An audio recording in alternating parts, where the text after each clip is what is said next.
Alô mundo, que a paz esteja convosco. Estava aí com uma dificuldade de me conectar, mas graças a Deus deu certo aqui. 1 Coríntios capítulo 13, verso 4. Nós lemos um pouco, né, sobre aquilo que Paulo faz, demonstrando que todos os dons em si, sem amor de nada serve, né? E muito trabalho também sem amor nada serve, até porque a nossa salvação ela não vem pelas obras, ela vem pela graça, não é? Mas aí tudo bem, vamos lá.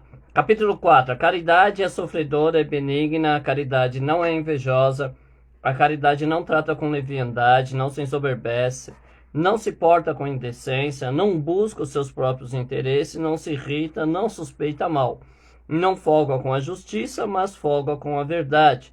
Tudo sofre, tudo crê, tudo espera, tudo suporta, não é? Então vamos lá. Paulo agora, né, já falou que os dons em si não são suficientes para nos salvar, nem para nos tornar alguém, nem para termos valor algum. Aí ele vai agora descrever algumas características da caridade ou do amor. E ele começa dizendo então sofredora. E aí em algumas traduções diz que é paciente. Sofredor e paciente, que na verdade na colocação é quase a mesma coisa. É aquela pessoa que tem paciência de esperar. E quem espera sofre. Né? O pai de família, por exemplo, que ele tem um filho e cresce e o pai cria sonhos, não é que o filho é obrigado a realizar os sonhos do pai, mas todo pai cria expectativa sobre seus filhos. E aí o menino começa a se debandear para um caminho meio não certo, e aí o que acontece? O pai começa a esperar que um dia ele acorde, olhe para o céu e diga, puxa, eu preciso mudar de vida, né? E só resta mesmo esperar. O amor nos torna paciente. A gente começa então a querer que isso aconteça, sem ficar, né, de uma forma obrigando a pessoa a fazer aquilo que nós queremos. Então ele é sofredor e é benigno, né? Além de paciente, ele só faz o bem. Aí a gente precisa entender algumas coisas mais amplas sobre o que Paulo está querendo dizer. Porque muitas vezes, né, o próprio pai, o relacionamento paterno, né, a família, existe aquela coisa de que o pai ama o filho, só que é tudo na base da imposição, tudo na base da força. E temor, né, medo, na verdade não é temor, mas medo é diferente de respeito. Respeito é quando o seu filho não faz as coisas que você pede para ele, mesmo longe de você. Agora, quando ele não faz só porque você está perto, então é medo. Então, é muito melhor a pessoa ter respeito do que ele ter medo. Mas no nosso relacionamento, na nossa cultura, nós aprendemos muito a usar da força, do medo, da imposição, né? Que não é o amor verdadeiro. O amor verdadeiro, ele lança fora todo medo. A pessoa, quando ela se sente amada, quando um filho se sente amado, o pai pode ser bruto, né? Não deve, mas pode. O pai pode ser ausente, né? Também não deve, mas pode. O pai pode, sei lá, ter alguns problemas relacionais, mas se o filho entende que o pai ama ele, o filho vai conseguir superar isso de boa, sem causar trauma, sem causar brigas entre eles, né? Porque, na verdade, depois, na adolescência, juventude, os filhos vão acabar entendendo que o pai também erra, né? O ser humano está passando por um monte de coisas aí, e aí consegue entender. Mas quando é amado, quando o filho não se sente amado, e às vezes não é culpa do pai, porque mesmo o pai e a mãe amando, às vezes o filho tem um sentimento de pequenez, um complexo de inferioridade, e acaba então sentindo-se não amado, né? O próprio inimigo das nossas almas, ele consegue convencer algumas pessoas de que não são amadas, nem por Deus, né? Quanto mais pelo homem, pela mulher. E aí a gente percebe, assim, eu tenho 9 filhos, né? E esses dias nós estávamos até conversando sobre a predileção, que se você perguntar para 8, né, qual é o predileto, sempre um vai apontar o outro, né? Nunca vai ter uma concordância, uma voz unânime. Sempre alguém vai acusar alguém. Ah, não, fulano é preferido, fulano é preferido, fulano é preferido, fulano é preferido. E na verdade não é, né? Todos os relacionamentos são iguais? Também não são iguais. Se os meus relacionamentos fossem todos iguais, alguém não estaria contente com isso, né? A gente respeita a individualidade de cada um, procura entender. Também não é fácil para mim compreender toda a natureza deles, né? Não é fácil também compreender toda a personalidade deles, mas a gente se esforça e procura dar essa liberdade. Então, e não quero o mal dos meus filhos, né? Mesmo sabendo que algumas atitudes deles possam gerar isso. Então a gente quer sempre bem. O amor, ele é isso, né? O amor é aquilo que você sofre às vezes, né? Porque você quer o bem, tá vendo a pessoa indo por um caminho que vai gerar o mal e que você sabe que esse mal é inevitável quando chega por lá, né? E aí você vê isso, só que você não muda a sua conduta, né? Você persevera em amar. O amor, ele muitas vezes é provado, né? E existe várias formas de você provar que existe amor. Por exemplo, eu estava pensando há pouco, né? Até postei um vídeo que a gente deve amar uns aos outros, né? Amar o próximo. E a verdade é que nós temos muita oportunidade de mostrar amor nesses últimos dias, né? E falo isso até com vergonha, que eu poderia estar fazendo muita coisa que eu não fiz e não estou fazendo. Que são as catástrofes que estão acontecendo, né? Não é me aproveitar do mal de alguém para promover minha pessoa, para fazer propaganda de mim. Isso não seria amor, isso seria, sei lá, aproveitar disso, né? Ser um aproveitador, ser um 7-1. Mas não é isso. Mas eu poderia, né, sair da minha casa, fazer alguma coisa em benefício dos que estão sofrendo, que tiveram as casas perdidas, os quintais invadidos pelas águas, podia ajudar a limpar, podia levar um mantimento, levar uma roupa, enfim. Há sempre alguma coisa que nós podemos fazer e às vezes a gente não faz. Então, a gente tem toda essa oportunidade. Mas o amor, ele é sofredor e ele é benigno, né? Então, a gente tem que entender isso. Se eu digo que amo alguém e quero o mal daquela pessoa, o amor não é verdadeiro, né? O amor nunca vai querer o mal, não folga com a injustiça. O amor sempre vai querer o bem e sempre vai fazer o bem, né? Aí, puxa, eu vou falar, né? A gente às vezes, por exemplo, vê até filhos que dizem amar seus pais, mas aí ele se aborrece com uma atitude do pai e ele faz algo para se vingar, né? Ele toma alguma atitude para se vingar do pai que errou com ele. Isso não é amor. Às vezes num casamento, né?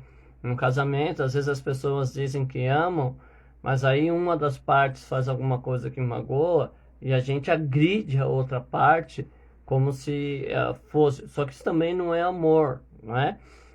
Eu entendo que no calor, né, de uma discussão, por exemplo, no calor de uma dificuldade de se concordar, você pode, às vezes, né, os seus sentimentos podem aflorar.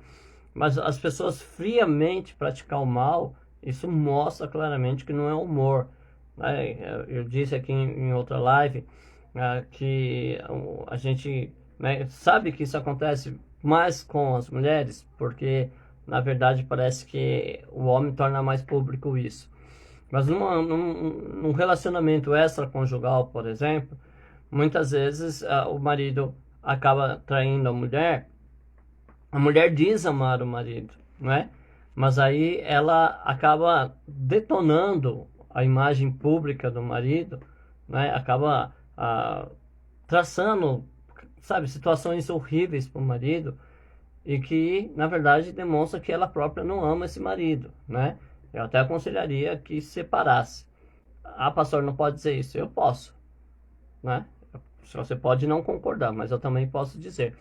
Porque viver num casamento em que você não ama a pessoa por birra, por marra, né? Você tem essa coisa que você tem repulsa da pessoa, você sacaneia a pessoa, você boicota a pessoa, você fala mal dessa pessoa para os seus amigos, você fala mal dessa pessoa para as pessoas do seu convívio que não fazem parte de um convívio comum. Isso é horrível. E fazer parte até do convívio comum, isso demonstra que você não tem amor pelo seu cônjuge. E eu te aconselharia a procurar seu pastor, conversar com ele, né? E se ele for um homem de Deus, certamente ele vai entender que você precisa, né, ou de uma cura e uma libertação, ou então que se separe, porque A tendência é que esse casamento vire um campo de guerra, vai ser ruim para você, ruim para o seu cônjuge, ruim para sua família que estiver ao seu redor, todo mundo vai sofrer, não é? Mas a gente sabe que isso acontece. Eu não estou aqui justificando a parte que traiu, não estou aqui fazendo isso, pelo amor de Deus, não vá confundir uma coisa com a outra. Mas eu estou dizendo que a parte que revida também não demonstra amor, né?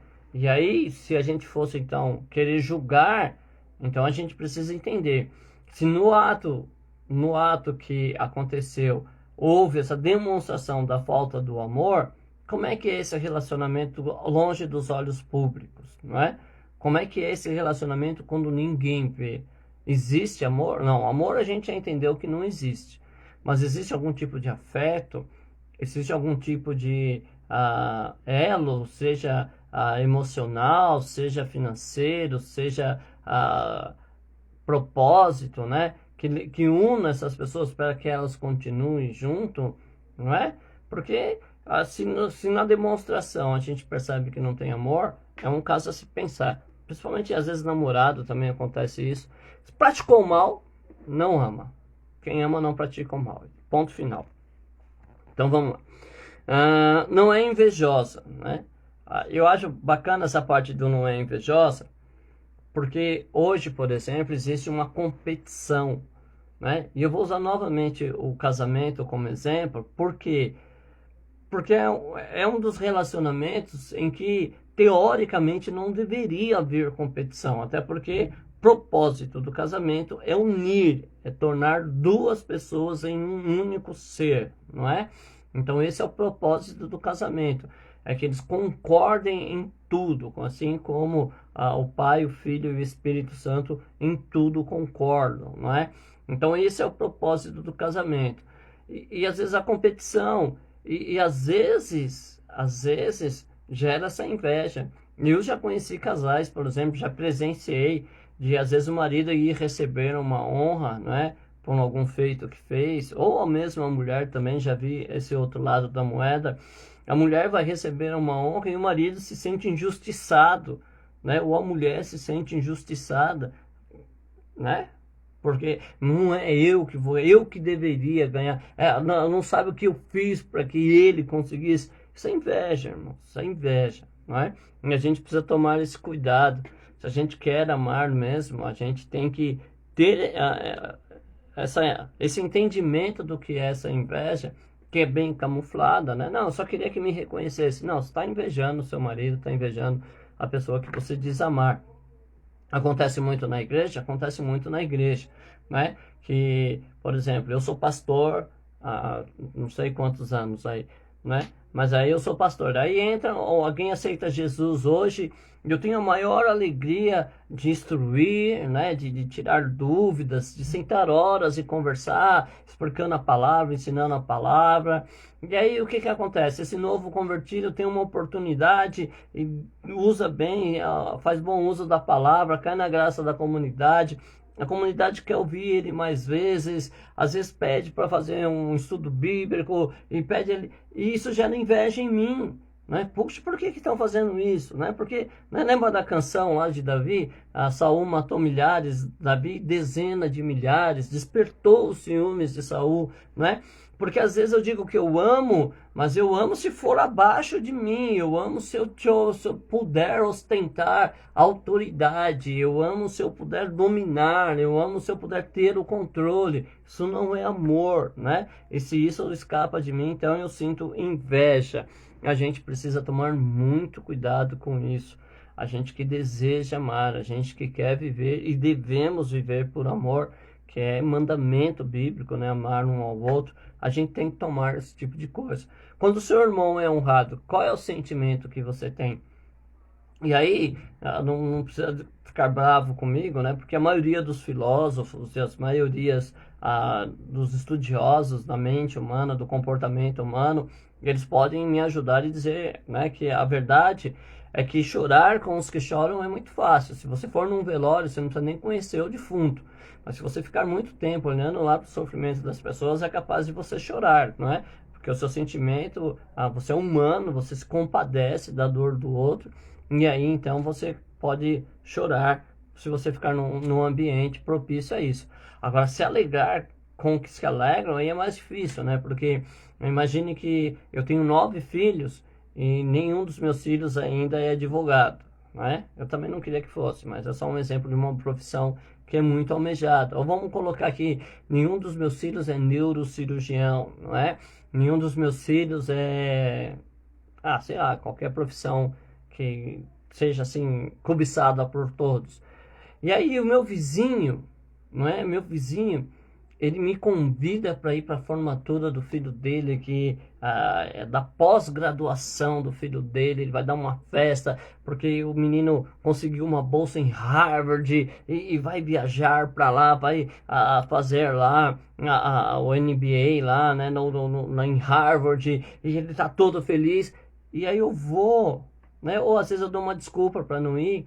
E se eu vou me assim, mas será? Harvard, né? Longe, é chato, né? Mas é porque em mim tá aquela dor. Por que não é meu filho? Por que meu filho não foi? Eu, graças a Deus, estou livre disso, né? Meus filhos são o que eles escolheram ser e isso me alegra. Isso me alegra. Saber que meus filhos escolheram ser o que são. Isso me alegra. Podem mudar, claro, e espero que mude muito das situações da realidade deles, mas eu estou satisfeito porque eles puderam escolher. Então, o amor não é invejoso, não é invejoso. E aí, deixa eu ver se eu tenho tempo aqui. Tá, não sei se vai dar, mas se não der, a gente continua na próxima live. Aí tem uma coisinha que eu acho muito intrigante, né? Não trata com leviandade. Leviandade é meio que descaso, sem dar muita atenção. E aí a gente tem que apelar para a internet, né? Se você procurar, você vai ver que às vezes tem vídeo de criança que os pais se distraem no shopping center e ele vai para a escada rolante, porque os pais estão entretidos na vitrine, né? De um shopping center, viu lá uma loja de marca que gosta, e a criança corre lá para a escada rolante, acaba se acidentando, não é? Leviandade, às vezes, do pai, porque se a criança não tem uma coordenação motora, tem que ficar sob supervisão dos pais, não é? A leviandade, por exemplo, de às vezes um pai tá no celular, né? Às vezes a gente percebe, mesmo no transporte público ou em lugares de áreas públicas, que as pessoas elas se conectam e às vezes elas não percebem que tem do lado dela uma criança, né, que precisa da atenção, que precisa, sabe, de interação. Isso é leviandade, né? A leviandade tecnológica talvez for classificada. Mas é muito disso, né? Nós somos levianos muitas vezes, né? Não é leviano de ser lascívio, não é isso. Mas é essa coisa de não cuidar, não dar o valor devido às pessoas da nossa vida. Eu vim de um culto quase agora no lar de uma irmã que eu gosto muito, não é? Tenho muito carinho porque quando eu cheguei no ministério que eu tô, ela me tratou muito bem, com muito respeito, embora eu dever esse respeito a ela, mas ela demonstrou muito respeito por mim. Então eu tenho muito carinho. E aí eu estava pensando que eu já tive outras oportunidades de ir lá, né? Ela tem alguns problemas de saúde, a locomoção dela é um pouco distante da igreja, e que eu negligenciei isso, né? E aí eu paro para pensar em quantos amigos eu negligenciei, em quantos irmãos da igreja eu negligenciei, né? Os meus filhos muitas vezes foram negligenciados porque eu tinha uma ideia, eu tinha um ideal, eu tinha um propósito, eu tinha um sonho e eu coloquei esse sonho, esse ideal acima dos meus filhos, acima da minha família, mas às vezes sem perceber e às vezes até na ilusão de que isso seria bom para eles, não é? E não é. O filho precisa 2 minutos que o pai sente, abrace, diga que o ama, que brinque às vezes, não é? Eu tenho um neto, por exemplo, ele mora aqui no mesmo quintal que eu, e às vezes tudo que ele precisa é que eu pare para ele me dar um tapa, não um tapa agressivo, Mas assim, às vezes vem dar um pescoção, é tudo que ele precisa, às vezes, não é? Vai levar meio segundo. E aí ele vai sorrir para mim, eu vou correr atrás dele, ele vai correr e ele ganhou o dia. Olha que coisa bacana. Mas às vezes nós somos levianos. Às vezes nós somos levianos no nosso relacionamento com Deus. Dizem, né? Dizem, eu acho isso impossível. Eu, Alexandre, acho impossível, pelo que eu vejo na Bíblia. Mas dizem que existe crente que não ora. E dizem que existe até uns que declaram isso publicamente. Eu não gosto de orar. E eu não entendo isso. Sinceramente, eu não consigo entender isso. Como que uma pessoa não gosta de orar? Um cristão não gosta de orar? Eu realmente procuro alguma base bíblica, eu não consigo encontrar, né? Para dizer que essa pessoa é realmente crente e realmente não gosta de orar. Mas diz que tem crente assim, diz que tem crente que não gosta de ler a Bíblia, né? Ah, mas a Bíblia dá sono, lê em pé. Ah, mas eu não quero ler. Compra a Bíblia, baixe a Bíblia narrada, escolha o artista que você quer e põe no ouvido e ouve. Ah, pastor, mas eu quero ouvir outras coisas. Então, quer que eu seja franco? Você não está nem aí para a Bíblia, você não está nem aí para Deus, você tem um sentimento de leviandade no seu relacionamento com Deus, tá? Desculpa, não estou aqui te ofendendo, até porque eu nem sei quem é você, né? Estou protegido por uma tela, falando por uma multidão, não sei quem é você, para dizer assim, ó, tá me atacando. Não tô, né? Mas não tem como criar isso. E essa leviandade, muitas vezes, é trazida para todos os nossos relacionamentos, né? Existem pessoas, por exemplo, que não têm foco. O leviano, ele é meio muito sem foco, assim, porque na verdade, para eu prestar atenção nas pessoas, eu tenho que ter um foco.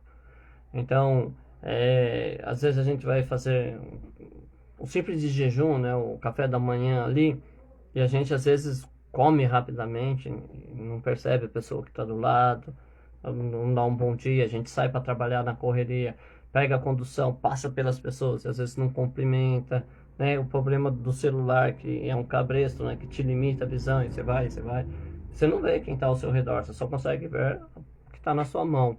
Então isso também nos torna leviano, a preocupação excessiva também nos torna leviano, só que o amor não se porta com leviandade, não trata com leviandade. O amor trata com excelência, não é? Então vamos tentar entender isso olhando para o amor maior, que é o amor de Deus. Vamos pegar então uma frase que os evangélicos gostam muito. Clama a mim e responder-te-ei. Olha que bacana isso. Clama a mim e responder-te-ei. Isso é o amor, não é? Porque a pessoa quer conversar comigo, eu paro e converso com ela. Ou seja, me fez uma pergunta, eu te respondo. Me invocou, chamou meu nome, eu vou dizer o que é. Lembra do cego de Jericó? Tá pelo caminho. Jesus, filho de Davi, tem misericórdia de mim. Jesus, para. Vamos ouvir o que ele quer. Ele quer conversar comigo? Vamos ouvir. Isso é não ser leviano. Dar atenção às pessoas. Dar atenção a quem busca sua atenção. Não é? Que é o que eu falo. Eu me lembro que uns 7 anos atrás, nós estávamos conversando com um grupo de adolescentes e jovens, e nós estávamos falando já no começo da tecnologia, ainda bem lá no começo do WhatsApp, né? Essas coisas assim. E aí eu tava falando, mas a gente conversa por aqui. Eu falei, ó, se eu pegar o grupo da mocidade e colocar em um lugar que todos tenham internet, a possibilidade de vocês conversar entre si é muito pouca. Porque vocês vão estar no mesmo ambiente, cada um fora desse ambiente, dentro do seu celular. Que acontece hoje, né? Às vezes nós vamos fazer um churrasco em família, enquanto nós estamos reunidos lá em 10 pessoas, um tá postando a foto no grupo de outro de amigo, o outro tá gravando vídeo para mandar no status, mas ele não consegue sentar ali, ele não consegue tirar o celular da mão e bater um papo e contar história, lembrar alguma coisa. Isso torna-se um pouco leviano, né? A gente temos as pessoas ao nosso redor e não valorizamos ela. Na verdade, quem lembra aí dos tempos políticos, logo que o Fernando Collor que ele entrou na presidência, tinha aqueles adesivos de carro que diziam assim, ó, no tempo do Sarney eu era feliz e não sabia. É por conta das dificuldades que gerou essa transição. Mas se melhor ou pior, cada um tem sua opinião. Não estou aqui falando de política, mas havia isso, né? Ou seja, nós éramos felizes e não sabíamos. A gente se queixava, mas hoje ainda está pior. E às vezes é isso, às vezes a gente tem pessoas perto de nós que nós não valorizamos. Aí a pessoa morre, vai chorar lá, né? Ai, como eu queria nada, cara. Isso é uma mentira, isso é uma hipocrisia. Porque, por exemplo, se alguém quiser falar com você, sabe onde você mora, sabe onde você encontra, tem seu WhatsApp, manda uma mensagem, marca um encontro, marca um café, né? Você quer falar com alguém? Faz isso, né? Ah, mas está na pandemia, não evitar aglomeração, faz uma chamada de vídeo, bate um papo com a pessoa que você quer. Agora, se você não tem uma mensagem, né? Quando manda um bom dia é um cartazinho, porque até preguiça de escrever bom dia para a pessoa, o nome da pessoa você tem, não é verdade? E aí, poxa, isso é leviandade, né? E o que o texto está falando é justamente isso. O amor verdadeiro não trata as pessoas assim. Ela valoriza. A gente olha Jesus, né? Jesus que valoriza as crianças, que quando alguém quer separar, né? Quem é dirigente de igreja, quem é pastor, obreiro da igreja, sofre um pouco com criança, né? Principalmente quando não tem uma tradição, uma cultura. Existem igrejas que você vai, né, e elas são tão ordenadas, as crianças crescem no hábito de ficar sentado ao lado dos seus pais. Algumas já separam essas crianças, tem um espaço reservado para elas serem introduzidas à Bíblia, né, mas de uma forma que elas entendam e compreendam. É bacana isso, é legal, né? Mas tem outras que fica Deus dará e corre, sobe, risca tudo e tal. Então o dirigente sofre. E às vezes o dirigente não quer tratar com a criança, né? Ele dá bronca no pai e na mãe, mas não quer se relacionar com a criança. Jesus não, Jesus está ali, as crianças estão correndo, ó, vamos para lá, vamos para lá. Ele fala, não, opa, deixa as crianças, da boca delas sair perfeito louvor, né? E Jesus estava ali no poço e chega uma mulher samaritana e, segundo as tradições mais antigas do movimento pentecostal, eu não poderia conversar com ela, né? Ah, vem aqui, não, irmã, não, um homem e uma mulher sozinha gera escândalo, né? Imagina o que os outros podem falar, né? É porque tem pessoa que é liberta de algumas coisas, mas o pecado tá lá, enraizado no coração e vê maldade em tudo. Mas cada um vai dar conta da sua própria vida, eu te aconselho a não ser assim. Então Jesus, ele para conversar com a mulher, não é? A mulher veio até ele, havia uma necessidade de fazer obra na vida daquela mulher. Ele vai conversar com a mulher. O paralítico, Jesus para lá, ó, por que você não se joga na água? Ah, mas quando eu vou, eu tenho dificuldade, e aí alguém se lança primeiro. Mas Jesus fala, não, pega sua cama e anda. Então, para realizar os milagres, Jesus teve que ser atento, teve que parar, teve que dar atenção. E muitas vezes o que as pessoas mais se queixam da igreja, principalmente, né? Esse é um estudo para todos, mas voltado mais para as pessoas evangélicas, né? Para se aproximarem melhor de Deus. A queixa das pessoas que deixam a igreja, geralmente é a atenção que não tem, né? Se a gente fosse fazer uma lista, né? Quais são as reclamações?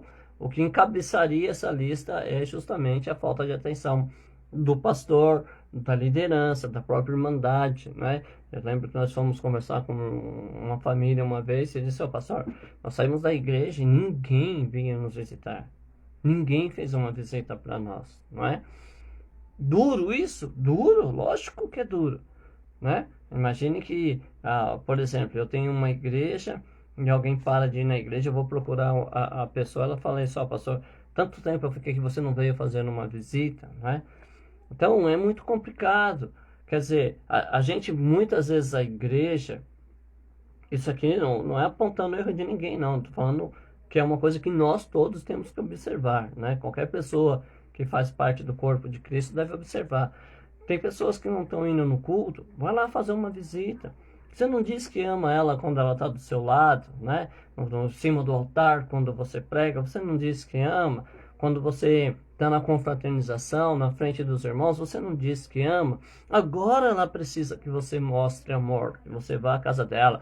Ah, pastor, mas ela deixou a igreja porque ela se envolveu num adultério. Ah, pastor, ela não está vindo para a igreja porque ela está bebendo. E não é nesta hora que ela precisa de um irmão que diga assim, irmão, vamos, não para não. Caiu, machucou, mas nós vamos continuar. Será que não é nessa hora? Quantas pessoas que estão feridas fora da igreja porque alguém não foi visitar, ou porque alguém foi grosseiro, ou porque ele trata as pessoas com leviandade, né? Esses sinceros aí, assassinos, né? Que usam a sinceridade para ferir, para machucar. Esses sinceros, eles são muito levianos. Eles não se preocupam com as pessoas. Eles falam o que quer e acham que as pessoas são obrigadas a aceitar, né? E compreender a arrogância, a ignorância que muitas vezes eles usam em nome da sinceridade. E aí a Bíblia nos ensina que não, né? A gente precisa dar atenção. Se você pegar, eu fui jovem, parece que não, mas eu já fui jovem, né? Talvez algum amigo lembre aí de uns 40 anos atrás, não, 40 não, 35 anos atrás, a gente era jovem, cabelo ao vento, gente jovem reunida, né? E talvez na parede da memória essa lembrança é o que dói mais. Mas o que acontece? Os jovens, muitas vezes, a gente vê um número grande de juventude envolvida com drogas, com marginalidade, né? Mesmo filhos de crente, né? Que estão envolvidos com droga, com marginalidade, com coisas erradas. Por que que muitas vezes eles vão lá? Porque muitas vezes não tem atenção do pai e da mãe. Não estou dizendo que é todos, não é? Mas a grande maioria vai se queixar disso, né? Uma falta de atenção do... Bom, será que é verdade ou será que não? Tá, seu filho está envolvido com marginalidade há 20 anos. Você nunca percebeu. Você é leviano ou não é? Seu filho usa droga há 10 anos. Você nunca percebeu. Você é leviano ou não é? Seu filho tem qualquer conduta condenável socialmente falando ou legalmente falando. Você nunca percebeu. Isso não é leviandade? É leviandade. Você não deu atenção. Você não valorizou seu filho. Né? Ah, mas eu precisava trabalhar. Tá, precisava trabalhar para dar um futuro para o meu filho. O filho que você abandonou? Você precisava dar um futuro, você trabalhou para dar um futuro para o filho que você abandonou, que você deixou à mercê das influências ruins. Eu acho que era melhor você defender ele e depois pensar em dar um mundo melhor. Né? Talvez um mundo melhor fosse um mundo que você protegesse ele, que você desse a ele condição de não procurar essa atenção lá fora. O complexo de inferioridade, o complexo interior, muitas vezes, de inferioridade, eles vêm muitas vezes por causa disso. Porque as crianças se sentem abandonadas. Eu não estou generalizando, como eu sempre digo, né? Mas há uma grande possibilidade de ser assim. Então, o amor, ele não se trata assim. Aí, então, aquela receitinha, né? Ou aquela liçãozinha de casa básica para a gente refletir. Dos seus relacionamentos pessoais. Quais deles você pode dizer assim, ó, nesse relacionamento eu não sou leviano? Então vamos pegar assim, vamos usar a família, né, como base social e aí vamos começar do topo, da hierarquia familiar, certo? O marido, que é o cabeça da mulher e que cabeça da família, automaticamente, certo? Então você, marido, você pode afirmar, não para mim, mas para você, né? Você hoje, se você sentar e fazer uma reflexão, você, marido, pode dizer que você não é leviano com a sua esposa? Você pode dizer que você lembra que ela é um vaso mais frágil? E como vaso mais frágil, ela é mais sensível.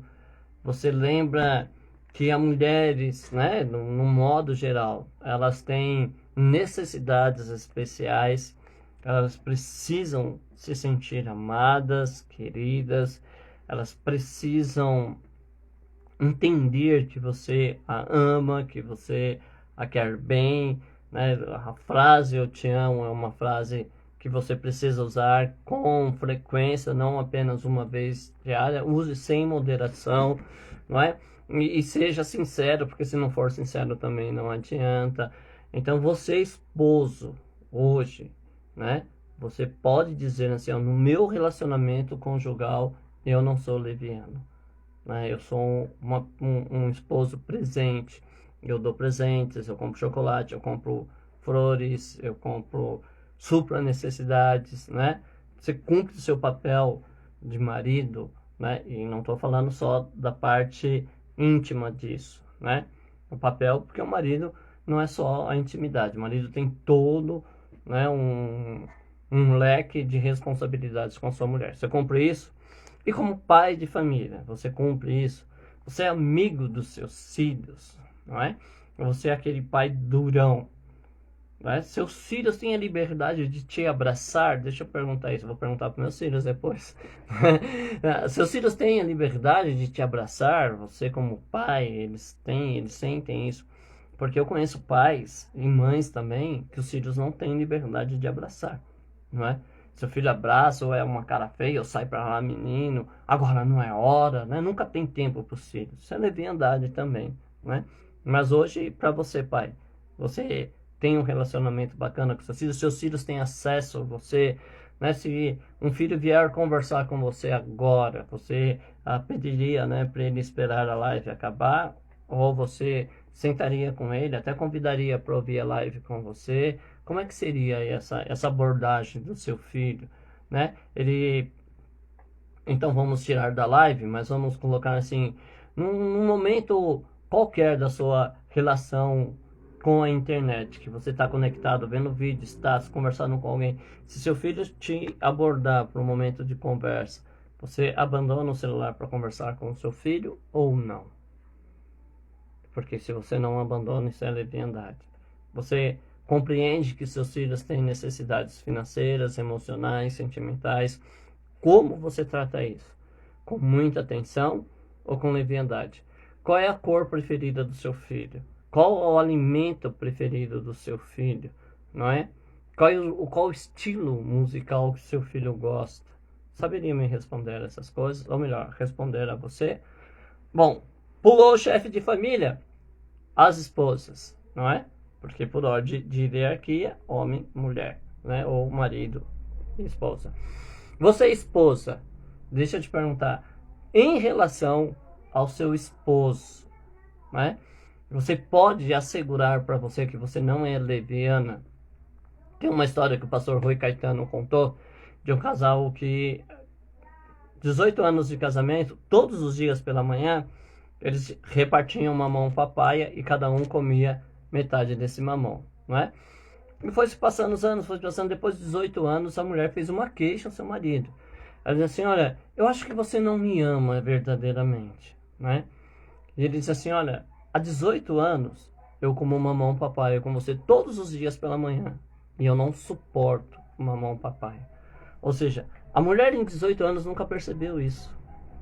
Que aquele momento de comer o mamão papai não era agradável para ele, de uma forma, de um gosto pessoal dele. Era agradável porque ele fazia isso para agradar a sua esposa, mas era um sacrifício que ele fazia. Você, esposa, você sabe me dizer qual é o prato predileto do seu marido?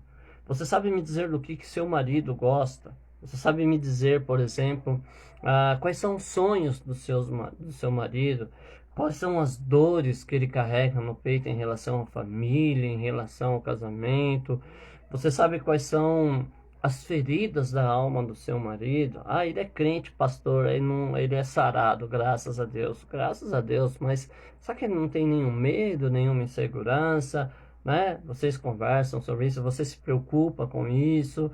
A Bíblia diz que o esposo da mulher prudente, né, da mulher virtuosa, ele é conhecido quando ele está nas esquinas, conversando lá com os irmãos, com os anciãos, né? Você cuida do seu esposo assim? Você zela por ele? Ou você precisa rever isso para não ser leviana, não é? E no relacionamento com seus filhos, mãe? Como é que está o seu relacionamento? Eu entendo, a cultura mudou, a sociedade mudou, hoje muitas mães também são profissionais que trabalham fora do lar, às vezes o filho fica na creche, ou alguém paga, né? O casal paga para alguém olhar essas crianças. Não cabe a mim julgar se certo ou errado, eu não sei os sonhos, não sei os projetos de ninguém, né? Eu tenho minha posição pessoal sobre isso, não é uma posição bíblica, então me resguardo. Mas como é que é esse seu relacionamento com o seu filho? Você conhece seu filho? Você é capaz de olhar para o seu filho e saber se ele está atravessando um problema emocional ou não? Se ele está passando por alguma crise ou não? Como é que é esse seu relacionamento com os seus filhos? Saberia me dizer, por exemplo, o que tipo de música o seu filho gosta? Qual é a coisa que ele mais gosta no relacionamento entre você, mãe, e seu filho? Você sabe aquela coisa que você faz assim, que ele se derrete, diz assim, puxa vida, como é bom ter mãe? E é o que ele vai levar para a eternidade da vida dele, para o resto da vida dele, não é para a eternidade não, mas para o resto da vida dele, mesmo depois que você partir, ele vai lembrar de você, ele vai dizer, nossa, minha mãe fazia isso assim, cara, era muito bom. Você consegue lembrar isso? E você, filho? Pensou que eu ia esquecer de você? Você conhece a história dos seus pais, do seu pai, da sua mãe? Ela é bruto, ela é seca, mas você conhece a história deles? Você sabe o que eles tiveram que passar para criar você, para dar a estrutura que você teve? Ah, mas não era uma coisa bacana. Não... Tá, mas mesmo assim eles lutaram para que você tivesse alguma coisa na vida. E você sabe o que eles passaram? Você sabe qual é os gostos dos seus pais? Você sabe qual é os sonhos dos seus pais? Você sabe o que os seus pais esperam de você? Não que você seja obrigado a cumprir, né, nenhum protocolo que seu pai tenha criado. Mas você sabe, por exemplo, aquilo que seus pais esperavam que você fosse fazer.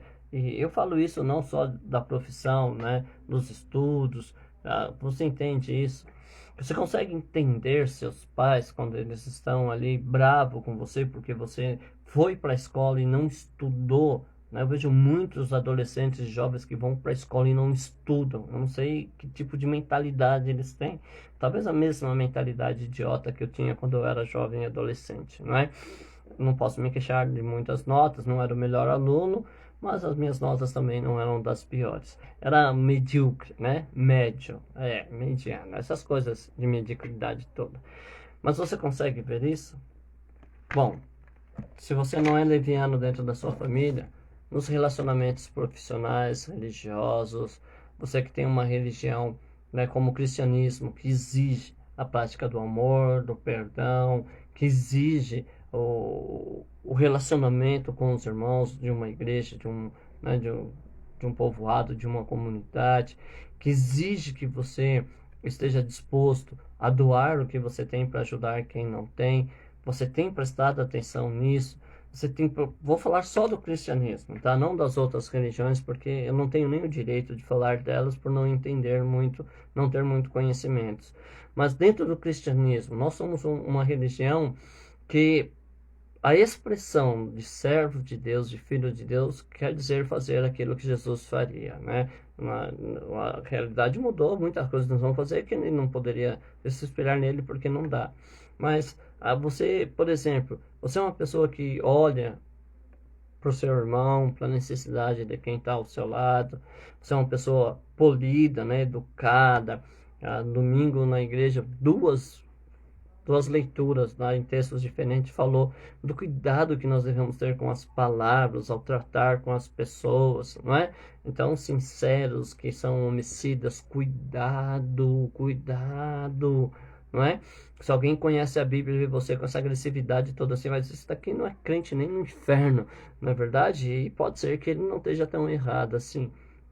Então, como é que é o seu relacionamento com Deus, né? Você tem lido a Bíblia, você tem procurado estudar a Bíblia, ouvir, né? Não só o Alexandre é um contador de história, mas procura ouvir, ache pastores que você gosta, ministros que você goste e tente estudar. Só que ouça a palavra e vai examinar para ver se é realmente isso, né? Para não ficar acreditando em conto de carochinha, enfim, né? Você tem isso, você tem esse zelo, você cuida do seu relacionamento, não ver alguns tipos de imagens, não ouvir certos tipos de música, evitar certos tipos de comportamento, evitar certos lugares que não são adequados para quem quer ter uma vida santa, né? Não vai trazer poluição para os seus olhos, não vai trazer poluição para a sua mente. Esses são os lugares bacanas, mas se traz, é bom evitar. Como é seu relacionamento? Você tem sido leviano ou não? Eu posso ficar em paz porque você ama Deus verdadeiramente.